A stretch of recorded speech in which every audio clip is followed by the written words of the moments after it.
আসসালামু আলাইকুম, কেমন আছেন সবাই? আশা করি সবাই ভালো আছেন। তো এখন হচ্ছে বিকেল, আকাশের অবস্থাটা খুবই ভালো। তো চাইতেছি একটু বাইরে যেতে, দেখি বাইরের আবহাওয়াটা কীরকম।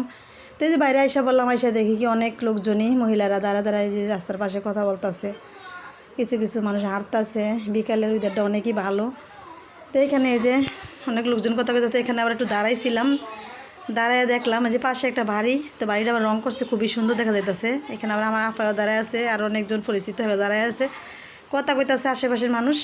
তো এখানটা দেখেন পুষ্করিণীটা পুরো দিঘির মতো, একদম গ্রামের মতন পরিবেশটা, পুরো বইরা গেছে গা পানি দিয়া। তেজি এখানে অনেক লোকজন দাঁড়ায় রয়েছে, বিকেলবেলা তো সবাই হাঁটতে আইছে। হাইটে আই যে রান্না বাসায় দিলাম, এখানে আলু কইডা পেঁয়াজ লইছি রান্নার জন্য, আর এখানে যে মাছ সব কিছু কাইটা কুইটা রেডি করে লইছি। ভাত তো আগে বসাই দিছি, ভাত হইতেছে। তো এখানে মাছটি হলুদ মরিচ মাইখায় যে তেল আগে দিয়ে দিছিলাম, গরম হয়ে গেছে, আর বাঁচতাছি। তো এক ভাত এক তরকারি রান্ধুম, বেশি কিছু রান্না করুম না, রাতের জন্য শুধু। আর ছেলে মেয়ে তো এখান থেকে ঘরে পড়তে বইছে। তো এখান থেকে যে ভাত বলো কাইসা পড়ছে।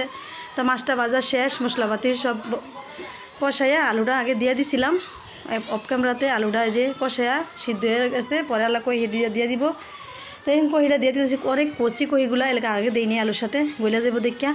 তো এখানে দুধ জাল দিয়ে নিলাম, দুধটা বলো খাইছে যে ওইতাছে এখান দিয়া। তো আলুটা লাইরা চেরা কহিটা দিয়ে পরে যে ডাইকা দিতেছি। এখান থেকে আদা রসুন দিয়েও কালকে আনছিলাম, তো এখনও সেলা হয় নাই, ব্লেন্ডার করা হয় নাই। তো এখান থেকে রান্না বাড়াও শেষ, দুধ তরকারি সব কিছু হয়ে গেছে গা। ছেলেও এখান থেকে খাওয়ানোর লেগে করতেছে, কইতেছে খাইব, খিদে লাগছে। তো ঘরে নিয়ে দিয়ে আইলাম খাওয়া দাওয়ার। আর এখানে আদা রসুন দিয়ে সব কিছু আমার হয়ে গেছে গা, সিলামিরা সব কিছু দোয়া পাকলা। তো এই যে নিয়ে আইসি ঘরে, এখন ব্লেন্ডার করবো। তো ব্লেন্ডারটা আগে খুলে নিলাম, ব্যাগে ছিল। তো এখানে বোতল পানি নিয়ে নিয়েছি ব্লেন্ডারে, মানে আদা রসুনের সাথে দেওয়ার জন্য। তো এখানে দিয়ে দিলাম আগে পানিটা, পরে আদা রসুন মিক্স একটুভাবে দিয়ে দিলাম। তো এই যে প্রথম একবার ওইলো, দেখি কেমন হয়েছে। না অনেক সুন্দর মিহিন হয়েছে একবারে। তো এই যে ডাইলা নিলাম, বাকিগুলো আস্তে আস্তে করে নিই। করার পরে যে সবগুলা একসাথে মিলাই নিলাম, আদা রসুনটি মিলাই যে বক্সে বক্সে করে নিতেছি ফ্রিজে রাখার জন্য। তো কেমন হইলো আমার ভিডিওটা অবশ্যই